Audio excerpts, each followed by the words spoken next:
Rosa-Luxemburg. Born on 5th of March 1871 in Zamość, Poland, completed the full course, 7 classes, of the Warsaw Grammar School. From 1890, she studied in Zurich at the Faculty of Philosophy, partly natural sciences, partly mathematics. In 1892, she joined the Faculty of Law and has studied public law under Professors Wolf, Vogt, Trechler and Fleiner.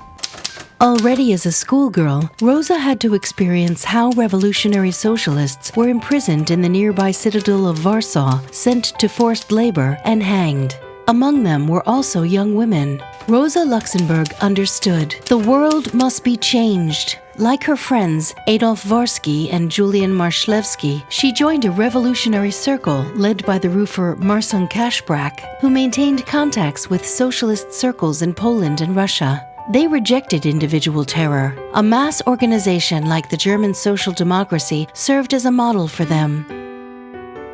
After about 2 years of agitation among Warsaw students, Rosa was threatened with arrest. It was probably Marcin Kaszprak who helped her escape across the Polish-German border in early 1889, hidden under the straw of a farm wagon. I want to burden the conscience of the affluent with all the suffering and all the hidden bitter tears. Rosa Luxemburg found the asylum she deserved in Zurich.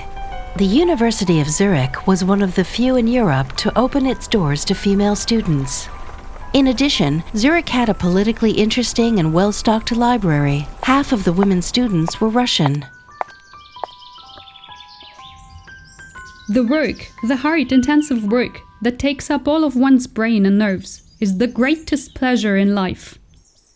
She lived in various places in Zurich for almost 10 years. In her first year, Rosa Luxemburg enrolled at the university's Faculty of Philosophy and attended lectures on mathematics, botany, and zoology. She retained a lifelong interest in these disciplines.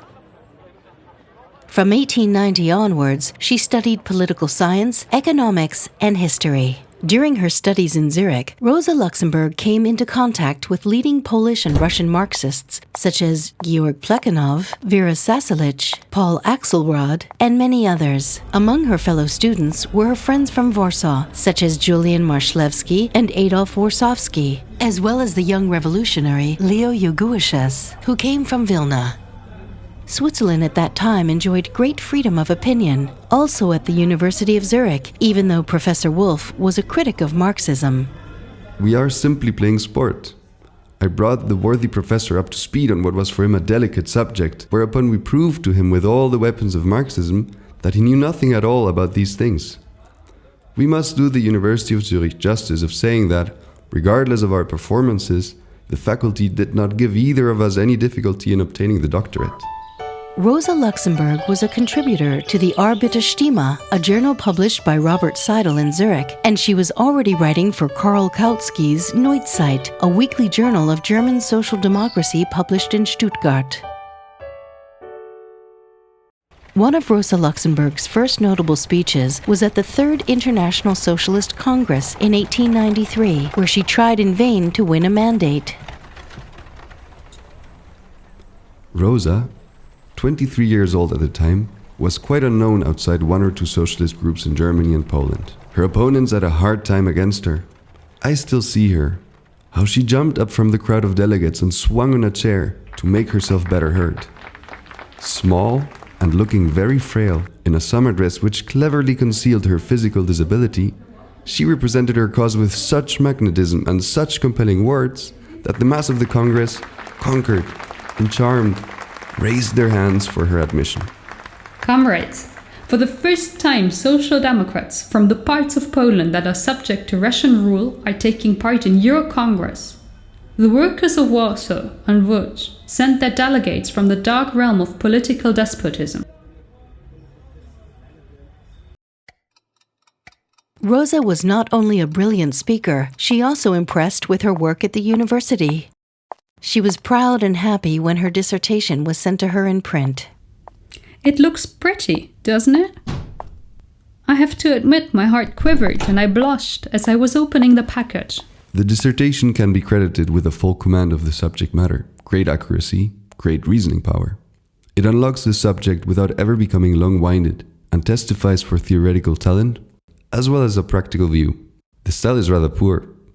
The viewpoint, somewhat one-sided. The writer is a socialist and an adherent of the so-called materialist view of history. From time to time, she uses sources from a socialist pamphlet literature. However, that does not detract from the competence of the achievement, which exceeds by far what is demanded of a thesis. I therefore request that it be accepted. In May 1898, Rosa Luxemburg moved to Germany. My ideal is such a social order in which I will be granted to love everyone. In the pursuit of this ideal, and in the name of this ideal, I will perhaps one day be able to hate. All these years in Switzerland were a source of inspiration for Rosa Luxemburg's political struggle. She often traveled and enjoyed the tranquility of the Swiss countryside, far away from the great ambitions she had to improve society. Every year, this time, I used to make my travel preparations, because I was always at Lake Geneva on 7th or 10th of April. Now, I haven't seen it for 3 years.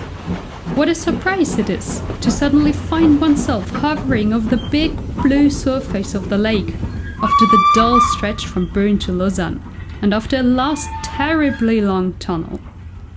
Every time, my heart flutters like a butterfly. And then the wonderful stretch from Lausanne to Clarens, with the tiny stations every 20 minutes. Far down by the water, a cluster of small houses grouped around a white church, the singing exclamation of the conductor. Then the station bell catches his tinkling still so bright and cheerfully, and the blue water changes its surface towards the railway track, sometimes slanting upwards, sometimes sloping downwards, and drawing a long train of white foam to close it. On the other side of the river, the wide, rugged mountain face. Below, mostly shrouded in a blue fragrance, so that only the upper parts of the snow float so unreal in the sky. And above it all, the dazzling mighty Dent du Midi. God, when will I experience April there again? Rosa Luxemburg assassinated in Berlin on 15 January 1919. Leo Jogowiszczys on 10 March 1919 in Berlin.